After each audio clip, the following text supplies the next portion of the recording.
Welcome. Week 5 of our 6-part series, Faithful. We're all looking at this one question. This one question is, how does trust or faith in Jesus grow? One of the things that we are on about as a church is about people and their personal relationship to Jesus. A big driver for that for me personally is that in my own life, I've experienced that when Jesus is a part of my decision making and my day-to-day living, life makes sense. It's almost like there's clarity and understanding within the world. Even when there's low points and pain and grief, there is something contextual within my life when I go, Jesus is with me, that I have found unparalleled by any other way of dealing with the issues that we have in our own life. So we're very caring and we very much care about this idea, well, how does faith in Jesus grow? Because we believe that life will be better for everybody if we follow the way of Jesus. The pain and suffering, especially those that humans inflict towards one another, if you take the teaching of Jesus seriously, the rhythms of his life seriously, those things disappear when selfishness and that starts to die within a person, and instead love, care, generosity, and joy, peace, patience, all those good things start to grow within an individual. So, how do we ensure that faith in Jesus grows? And we're looking at the 5 things that God uses to grow our faith. And this is where we've been in the series so far. If you haven't been with us, this is just a bit of an overview. Week 1, we looked at the idea that our world is changed when people who believe in Jesus actually live that out in their day-to-day living. People with big faith seem to make a big difference in our world. So we want to be people who are able to do that as well. Then in week 2, we looked at this idea of practical teaching. When something from the Bible or Jesus' life is explained and we actually apply it, it changes our life and it increases our faith. So we looked at the idea that practical teaching, be wise, read and apply.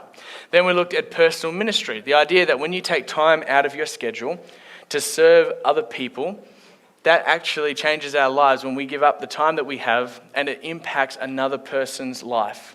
And we go, wow, because of what I did, look what happened, and it increases our faith. When we make time, it changes lives. And then last week, we looked at providential relationships.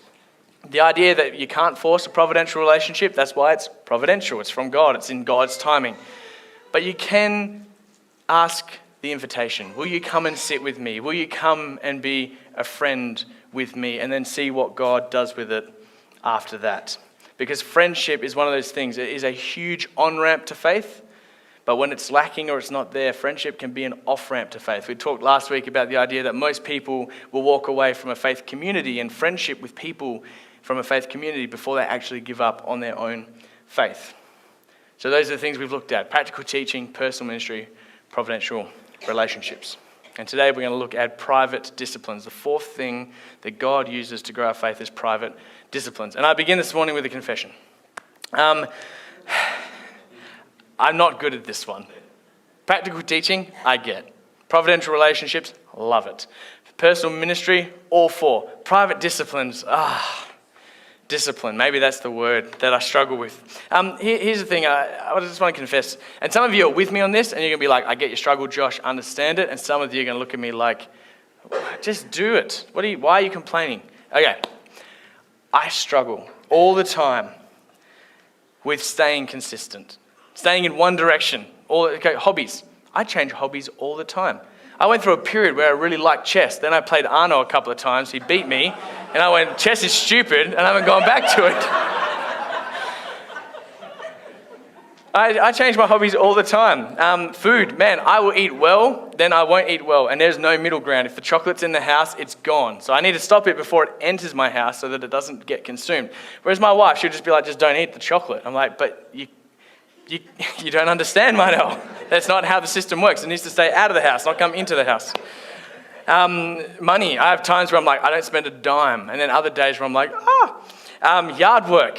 Outside of my house, it is either clean or dirty. There is no in between. And most of the time, because I've got an event coming up, it motivates me. Bam, it's clean. And then there's no event, no external motivation. And then, the kids are out there like, what's all this? And I'm like, I'm sorry, children. Anyway, they're fine. They're fine. You can come and hang out at my house and see it is safe. It's just not neat. The thing is, I fixate. I get the rush of feeling accomplished in the area. Sometimes I even start something and I don't even finish it or get to it. I just feel because I've talked about it, I'm good. Like, me and my wife would chat about our calendar, we'd chat about the finances, we'd chat about like with the kids, what are we going to do with the children? And sometimes I put it onto paper, I'm like, this is the answer. And it's a good plan. And then I'm like, done. And Mano was like, but we've got to do the thing. And I'm like, yeah, that'll come.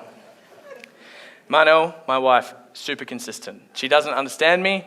She's just like, she will not start something unless she knows she can complete it. So sometimes she just looks at me like I'm this weird animal. I look at her, I'm like, well, you're weird as well. Here's my point. Discipline's difficult.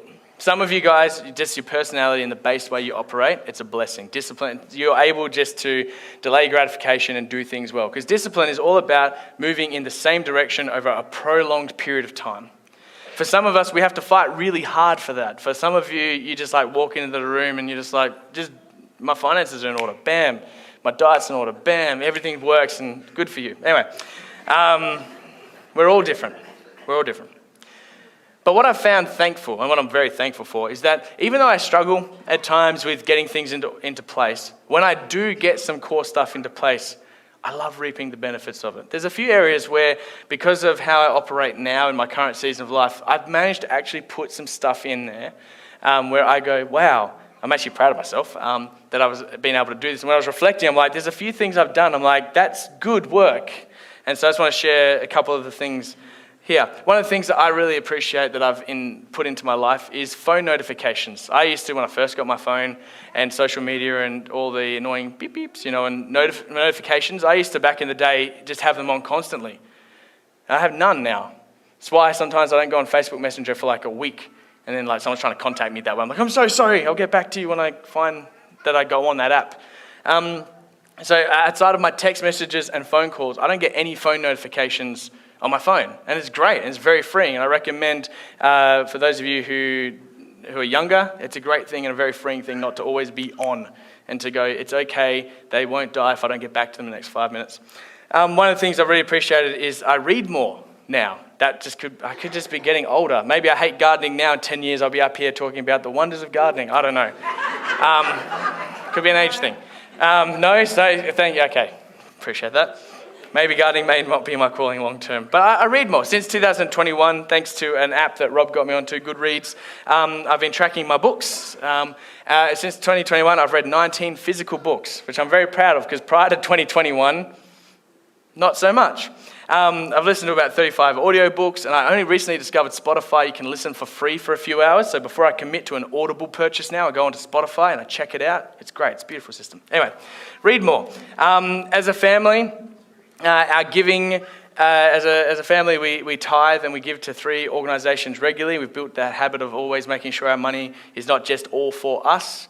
Marnell and I hang out together regularly. At least 4 nights a week, we're catching up and together. We joke. We have kids in common, our faith in common, and sport.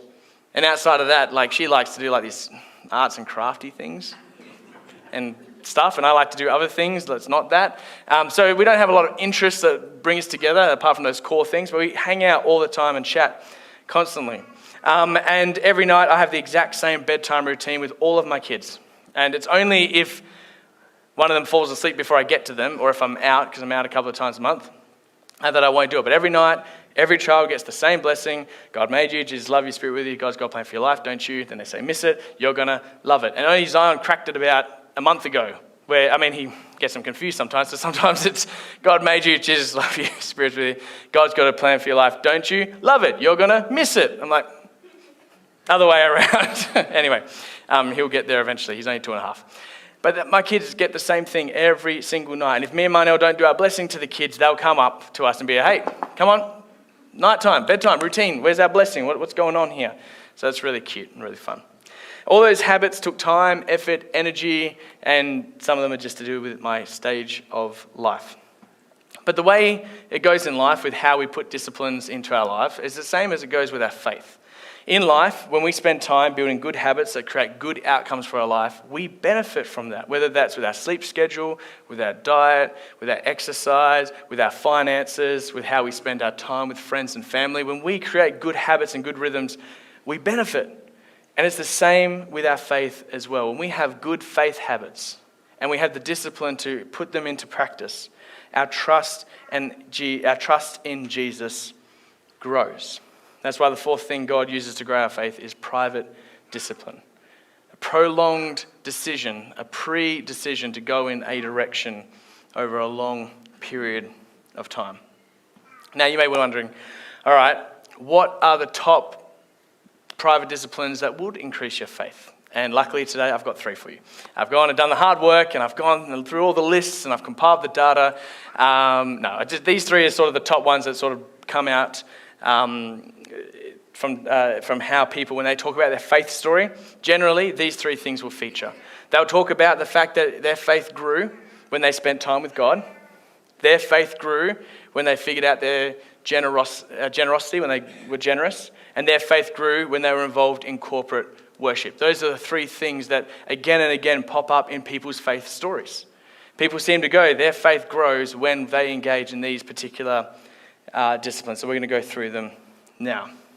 The first one, regularly connect with God. Here's a passage from Mark 1:35-37 that captures a moment where Jesus put time out of his day to connect with God, which he is God, so it even makes it more impressive. All right, very early in the morning, while it was still dark, so everyone's sleeping, Jesus got up, left the house, and he went off to a solitary place where he prayed.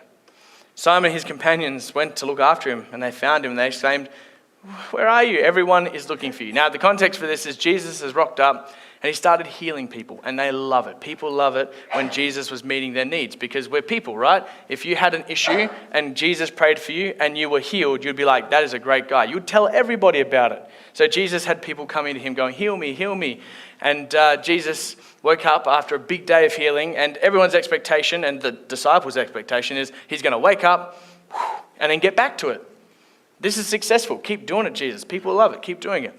But Jesus took a different approach. He woke up that morning, and before he got back to the busyness of what was happening the day before, he went by himself and he spent some time alone with God. And then after this verse, he talks about the fact, I'm not going to go back and heal. I've got to go over here now. And I don't think if Jesus didn't stop and connect with God, I think he would have got drawn back into that busyness of what was happening there. But he took time to go, God, what is it you want me to do? And when they said, come back and keep doing the healing business, he went, actually, no, I'm going to go over here now. But that happened because he spent some time to connect with God. This is a great time. We'll talk about it in the third discipline around corporate worship. This is a good hour to be a part of. But days are so much better when you have a connection point with God. So let's just talk about this for a second. And I'll be dead honest up front for me. At this current point in time, I don't have the same daily quiet time rhythm every day. Some of you guys, your daily time, like for some of you, you've been following Jesus for a long time, you wake up and you have the same routine every morning. I go through seasons of that where I wake up and bam, I smash through that. And then after a few months, it changes, or here, just because of my personality type. And that, it shifts. What I've found is even though I don't have the same rhythm every morning, if I don't take time every day to connect with God in some way, the day falls off. I don't know how to explain it. If you've been following Jesus for more than a day, you'll have those days where you wake up and you go to bed and you just forgot to connect with God. You went to work and there was pressure. The family is in your face and you need to help them. There's pressure. You've got a commitment that you promised to go to in the afternoon with a sports club or a catch up with friends. And you get to the end of your day and it's almost like, I sort of forgot God in the day. And if you have never forgotten God in your day, write a book. Because that's amazing and it will sell at Koorong very well. So do that. And I'll take 5% publishing fee. Anyway, it's just life. God changes your life at some point in time. If you believe in Jesus, he changes your life and it is amazing. It is growing. It is encouraging. And you just go, I will never forget the God who saved me. And then you get busy with life. And after a while, you can have moments where you just forget to engage with the person who created you, with the one who created you. So here's some ways that I connect with God that you may do or you may have not thought about. So one, reading the Bible. Yeah, reading the Bible is a great way to connect with God. Don't read the Bible for the sake of reading the Bible. That's a trap. You get into a rhythm sometimes of like, I have to read it just because I have to read it, and you can lose touch with the author behind the words. So don't do that. If you find yourself getting into a bit of maybe shake it up a little bit, try something different. Anyway, read the Bible. Love it. Go through the Bible. It's good. Pray. Talking and just listening. Just a prayer can be as simple as, hey, God, it's me.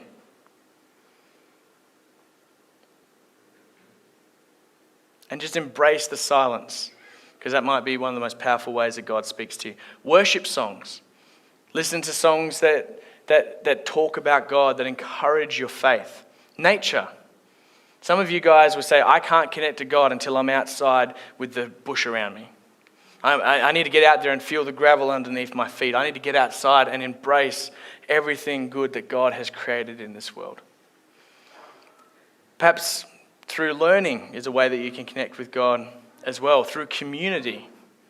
You hear the voice of God spoken through other people as they speak into your life. And that can happen in a life group context, or in a after the service context, or just chatting on the phone with someone you know who also has a faith as well. When we regularly connect with God, we get to practice a discipline which was Jesus' practice. This isn't the only verse we have recorded where Jesus went away and spent time with God. He spent time with God praying. Now, he didn't read the Bible in the way we have the Bible, because the Bible wasn't invented yet.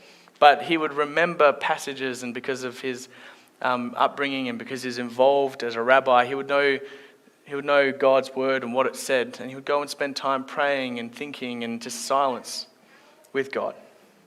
So when we regularly connect with God, it grows our faith, because we stay connected to the one that holds the world together. So that's the first discipline, regularly connect with God.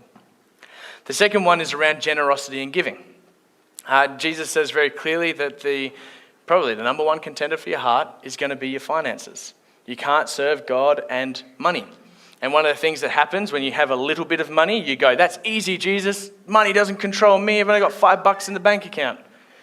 Then you earn a bit more, and then suddenly there's a house involved, and now your kids are there, and if they're not secure, and then you got to have savings for later, because if you don't retire well, then you're going to fall into the trap, because you heard about that story on Facebook, that person had no savings, and then and you get stressed out. And then suddenly you sort of go, I trust God, but I like having a safety cushion of finances, you know? And Jesus is clear, like, money is going to fight for your heart. You can't serve God fully and finances. That's not to be reckless with your finances. You should still be wise. But once it takes a position in your heart where you start making decisions, not because of God's faithfulness to you, but because of your financial security, you're in trouble. So generosity is a big thing for Jesus and for God. And giving, there's 3 P's of giving: priority, progressive, percentage giving, which is a good practice. Priority means that you put the finances and giving within your financial structure as a priority. It's the first thing first. Our percentage means that it is a part of your income, because what can happen is you put on direct debit and you go, well, I earn this much money now and I'm going to give that, and then you earn more money but you become less generous. I've talked about this many times before. The stats are very clear. The more you earn, the less generous you are. Just from a statistical point of view, in Australia, the most generous people on a percentage base of income are our lowest earners. They're the most generous. The higher you go up, the less people tend to give.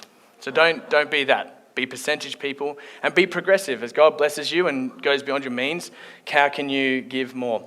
This is a story that comes out of Mark chapter 12, where Jesus talks about something here. It says, Jesus sat down opposite the place where the offerings were put.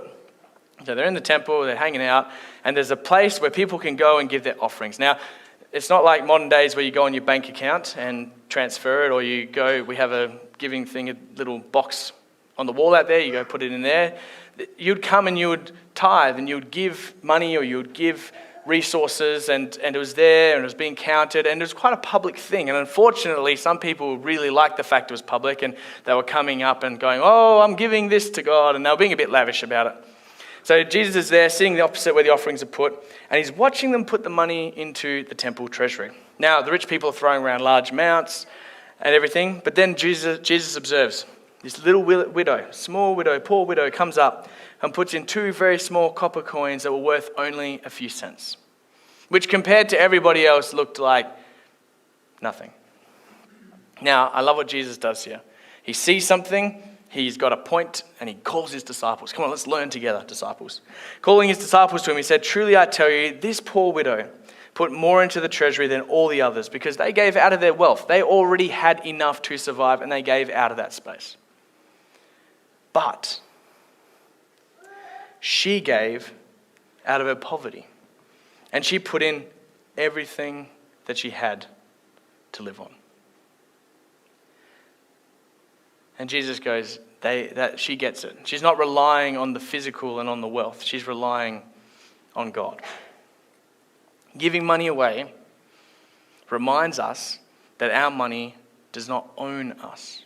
When we give our money away on purpose, priority, when we pre-decide to give a portion of our wealth away, it ensures that we keep our focus not on our finances and our own position, but on how we can be people that partner with God in making a difference in this world. And one of the beautiful things about when you pre-decide to be a generous person, there's no pressure when people come up and ask you for money. You know, there's people in the middle of the aisles, they're trying to at the shops, they're trying to get you to give because there's a lot of brokenness in the world and, there's orphans, there's this. I walk up and I smile at them and I go, "Good on ya. Can you help us, sir?" "Nah. But you're doing a great job." And I walk on. I've already decided to be generous. I already know where my money's going. People who don't have a plan feel pressured in those situations. "Well, I'm not giving anything. I've got to give something." I've already decided. I already know what percentage of my income is going where, and there's no pressure on me to have to give outside of that. Now, there are moments where we do choose to give. Marnell and I, we keep an eye out for when we see people at the shops. And when they need food or they're sitting there, we'll go up and we generally, if we're together, we'll go gender to gender. So if it's a woman outside the shops, Marnell will go and she'll try, if we've got the kids with us, she'll take one of the kids with. And if it's a man, I'll go and I'll take one of the kids with and we'll just go up and say, "Hey, I'm Josh, who are you?" We'll explain pleasantries. I'll go, "Is there anything I can do for you?" If they ask for money, I always say, "I can't give you money, but I'd love to buy you some food or a voucher for food." And that's a way we can go above and beyond as well. But I don't feel pressured to give. It's more of an opportunity here and there to give because I've already pre-decided where a lot of my money goes. Priority, progressive, percentage giving is something we can practice to ensure that our money doesn't get us and that we remain going in the right direction. That's the second discipline. The third discipline is corporate worship, which sounds a bit weird. Private discipline, corporate worship. So how does that work? There's something about being together that you can't get when you're on your own. There's something about hearing each other. There's something about singing songs together. There's something about having coffee, good or bad, together. There's something about just being together, which when you're on your own, you can't experience it. It doesn't work. Please come and tell me if I'm wrong, but in my reading of the Gospels, at no point is Jesus saying to people, "You must go and be alone so that you can really experience God." There's no point where Jesus is like, "Get away from your community, they're poisoning you, and go to God." There's no point where Jesus is saying, "Remove yourself from people." That's not how he operates. It's almost like Jesus is trying to ensure that people are restored to community, to relationship, to people. So there's something that, the whole "I can do it on my own" thing, I don't think it works.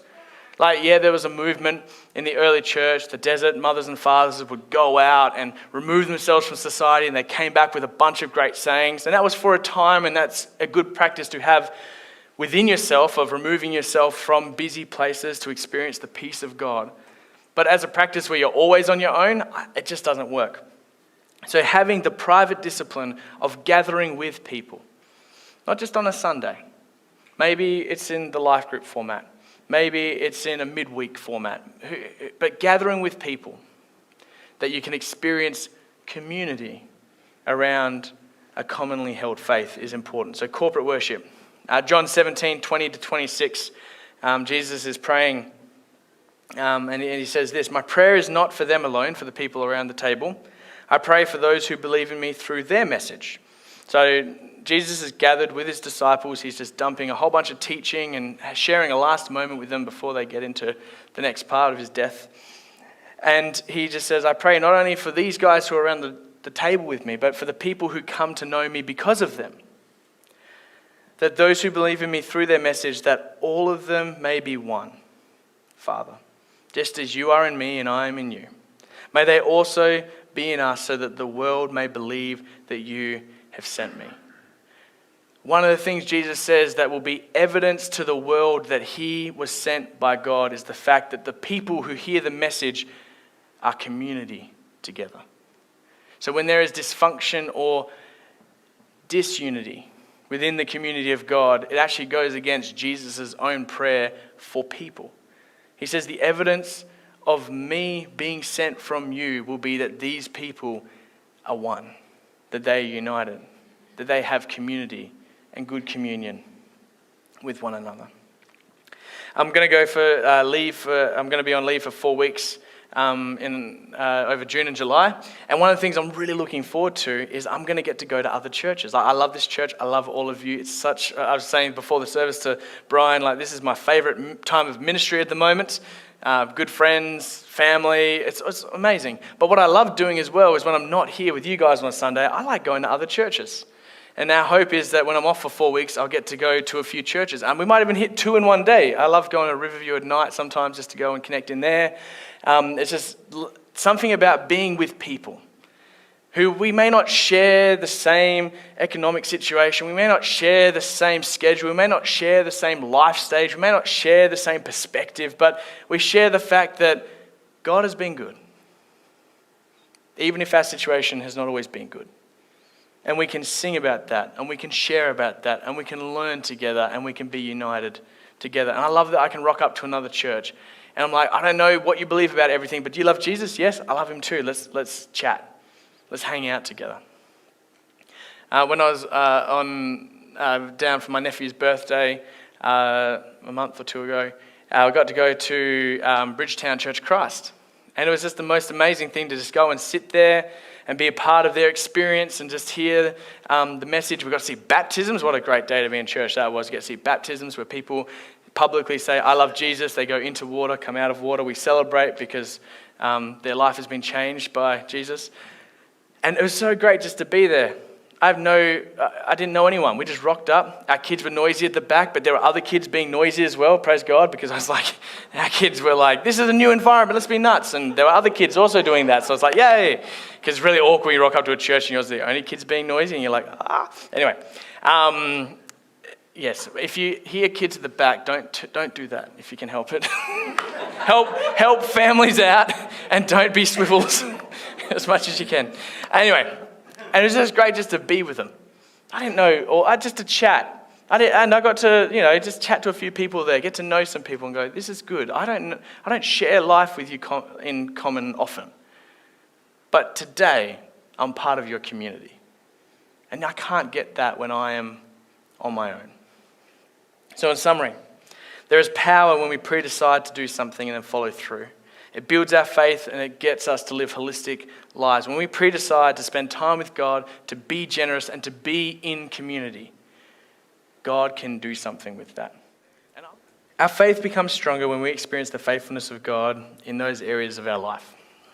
When we spend time personally with God, it grows our faith. When we show that the money doesn't control us, but what we earn is just something we get to manage while here on earth, that grows our faith because we see the difference it makes in people's lives. And when we get to be together in community, it grows our faith because you may not be going through a season of life right now where you feel strong or where you feel you've got every resource that you need, but the church does. Someone, when you're feeling down, will be up who can help lift you up. And then when you're feeling up, look around for those who need encouragement and love and who need to be asked, how are you doing? And then wait for the answer. I like that, Krista. Just wait to see what they actually say, not just a polite thing of how you're going. Great, here's what we need to talk about. How are you going? And hear how they're going. 4 things we've discussed so far. God grows our faith when we have practical teaching. When we be wise, we read and apply. Personal ministry. Your time can change lives when you take time out of your schedule to invest in other people. Providential relationships. Friendship matters, and it just starts with an invitation. Come and sit next to me. Come and have dinner with me. Come and hang out with me. Let's go out and have a coffee together. And private disciplines. Pre-decide. Prioritize and pre-decide. And see what God can do in your faith. Let God grow your faith. Be wise, invest time, ask the question, and pre-decide. Let's pray. God, thank you so much that you are a faithful God. Thank you that you grow the faith of those all over the earth. For anyone who believes in you, you will give us what we need so that our trust in you can grow from the moment we say yes until we finally meet you in our death. Lord God, I pray for those this week that, like me, struggle with this whole thing of prioritizing and pre-deciding. May you give us the boldness, the strength, the capacity, the perseverance, Lord, to follow through on the things that we pre-decide to do. And for those who do this well, God, will you just prompt them to come alongside others and help show them what life can look like when we pre-decide to spend time with you, to be generous, and to spend time in community. In your name and for your glory, amen.